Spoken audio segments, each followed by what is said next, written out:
地上波でもフジテレビも格闘技の放送もないし、日本のマーケットを本当にシュリンクして選手たち、日本の若い選手、いい選手がいても戦う場所、いきなり UFC は無理だから、そういうものがないって中でもう一回自分の人生かけてこのスポーツが好きだからチャレンジをしたのが2015年です。 So once his competition was up, he had absolutely no plans on coming back to the MMA industry after he sold his business. But just watching the Japanese MMA market just die, and there weren't any opportunities for the Japanese upcoming fighters to compete at a global level. Obviously there's some prospects, but immediately in the UFC the level was just way too far. So he thought they needed to create something for the Japanese MMA industry to come back and for the fighters to get better competition at a bigger stage, and that's why he decided to come back in 2015. Yeah, no, I get it. Listen, it's hard to walk away from this. It's a fun business, you know. People keep asking me when I'm going to retire. I'm like that shit. What do I want to retire for? I love this.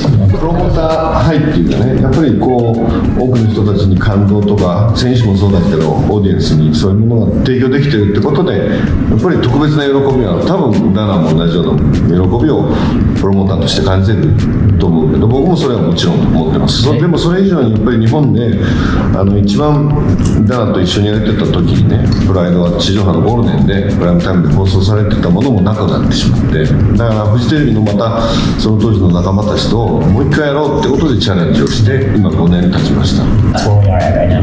Okay, very cool. Congrats. What does he think is the difference? What happened in Japan?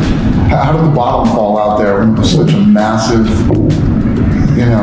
sporting? プライドの後、僕は全くもちろん競技を禁止もあったんで、ドリームとか戦国とかがどういうチャレンジをビジネスとしたのかわかんないんだけど、やっぱりプライドっていうものをダナたちにバイアウトして、それがなくなったことの反動っていうか、それが大きかったんだよね。きっと日本のファンはどうしてもプライドの亡霊っていうか、プライドと比べちゃうんで、ドリームにしても戦国にしてもみんなそれのエキサイティングに感じなかったんじゃないかな。No big star broke out of there again, too, like Sakakibara. 桜庭さんみたいな。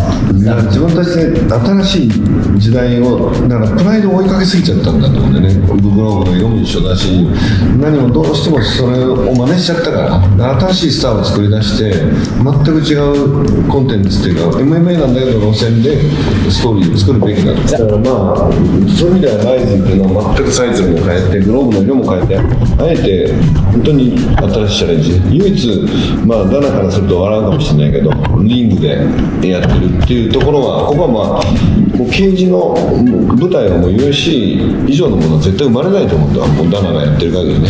だったら我々はユニークな違うキャラクターとしてやっぱりリングを使うっていうことだけど、あとはもう全部ファイターとかも昔のファイターも使ったけども、全く新しいチャレンジで自分たちの舞台の新しいスターを今一生懸命作り出しています。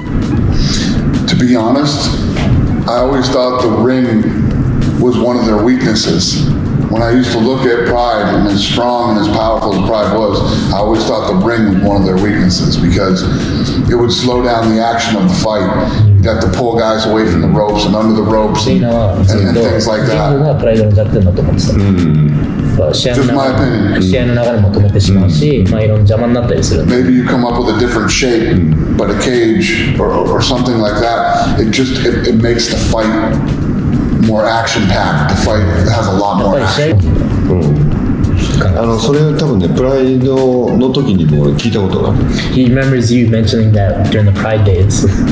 Yeah, but I used to say that. だから買う時にもうプライドもケージにしろって言ってるのを。 At the time, the money was so tempting for fighters because Pride was paying a lot of money,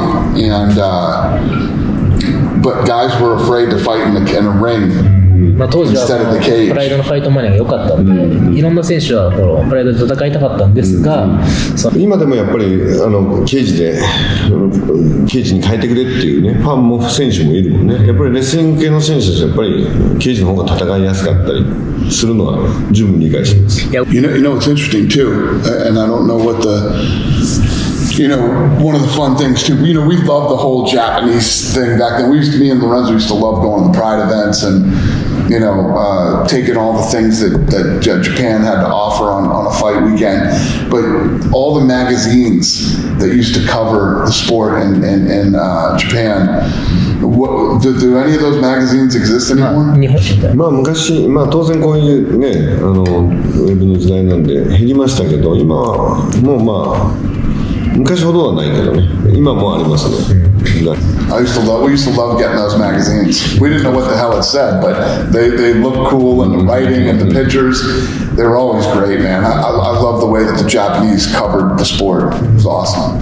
僕らからするとやっぱり同じものを UFC の真似を7の真似して作ってもしょうがないんで、だからそういう意味ではもっとエンターテインメント性を高めたり、音楽とかいろんな文カルチャーをミックスしたショーにするとか、少し違うアプローチを考えてます。リングは別にケージに変えるのはそんな難しいことではないと思うんだよね。ただリングの良さはフロイドとかがこの前天心とやったりとか、キックボクシングができたりボクシングができたりっていろんなマーシャルアーツも MMA 以外のものを同時にミックスしてやれたりするところはユニークなチャレンジができる点かなと思いますね。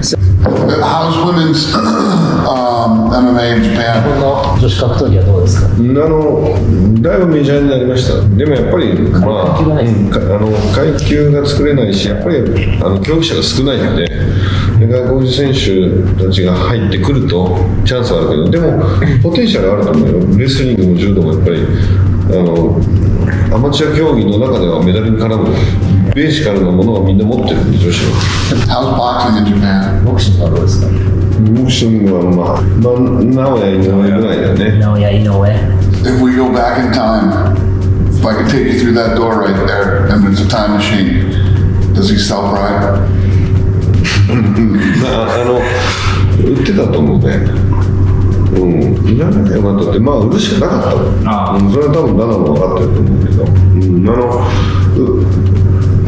もう少し自分自身に違うアイデアがあったらよかったかもしれないけど、ダナのこともロレンズのことも本当に信用してたから、本当にずっと厳しい時代、もう全然アメリカも総合格闘技サンクションも下りない時代が一緒にやってたんで、他からもオファーは実はあったんだよ。それでもやっぱりダナとロレンズに渡すしてこのスポーツが将来広がっていくんだら、プライドは俺続くと思ってたけどね、続けてくれると思ってたけど、広がっていくんならこの2人に渡すのは正しい判断だと思ってた。And Lorenzo. Yeah, that was what he said then too. Yeah. He said, listen, this is my kid. If I had to hand my kid over to somebody, these are the guys I'd hand my kid over to. So. 覚えてますで2006年に初めてラスベガスでやった時ね、その後もロレンズとかからもぜひプライド売って一緒にっていうかプライド売ってくれよって話はもらってたけど、 WWE の技術からもあったし、他の投資家の話もあった。それで 8XC みたいなところにお金が流れてったりしたり、だけどこのスポーツを愛してるのはこの2人だと思ったんで、たちに渡しました。So he had It's awesome. And we were able to make all the great fights that everybody wanted to see. The Vanderlei Chuck Liddells and, the Nogueira versus, some of our heavyweights. And we were able to do all those fights. Marco Crocop. いろんなね、本当にその後夢のカードがね、ドリームカードがいっぱい実現できたのが大変だ、その活躍なので正直驚いたけどね。そうですね。Very well. Yeah, he did. Yeah, he did a great job here. No ring. I was shocked to see you at Floyd's house that night, but happy to see you. It's good to catch up with you too. Like I said, you're one of my all-time, before we bought the UFC, at our old offices on Sahara, we used to watch Pride on TV, and we used to watch it on DirecTV every time there was an event. And you and Pride made the whole thing fun at that time. It was fun to compete, and it was fun to battle, and it was some of the greatest times of my life. I agree. Not really good at it. Well, he can talk shit. He's one of the all-time greats. I mean, Pride is one of the all-time built, one of the most, one of the biggest combat sports properties in the world. When you think about boxing, kickboxing, Muay Thai, not fake wrestling like Vince McMahon stuff, but in combat sports, there's been two brands that were built, UFC and Pride, the two biggest and most valuable brands in combat sports history. いまだにね、プライドの映像っていうのは繰り返し見られてるわけじゃん。で、まあ今でもやっぱりプライドの時の試合がすごかったって言ってくれる日本のファンもたくさんいるからね。Yeah, Pride never died. Pride never died. でもまた協力してほしいね。Yeah, and tell him anytime he's in Vegas, stop by. Love to have you. Las Vegas. It's your home. You want to come here? We have a kitchen, and you want to eat lunch here. You're running around town. You want to eat here. You want to work out here. You want to do whatever. You're welcome. You guys going to Miami from here? Tomorrow. Yeah, tomorrow. Very nice. You meeting with the top team down there? Top team, yes. Yeah, we'll go to top team. Oh, Floyd. Is Floyd in Miami now? Yeah. Oh, Jesus Christ. He gets around, that kid. LA, Vegas, now he's in Miami already. It's crazy. Yeah. I work out here in the morning and then shower and then start my day. This is your personal? Yeah, this is my gym.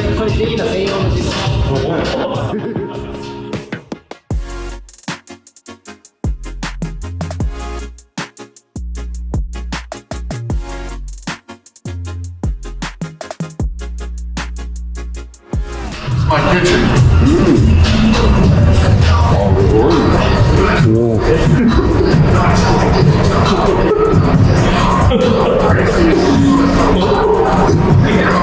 What's up, Chef?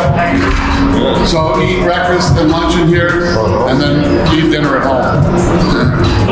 My old partners, my new partners.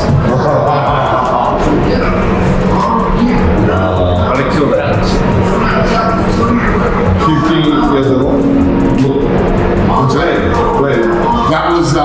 That was UFC. That was the last night we were together. And that was UFC 200.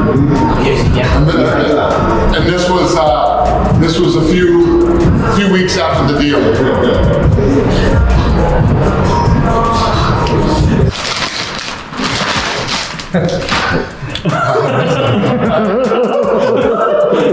I love it. That's awesome. Thank you. Yeah, you're welcome.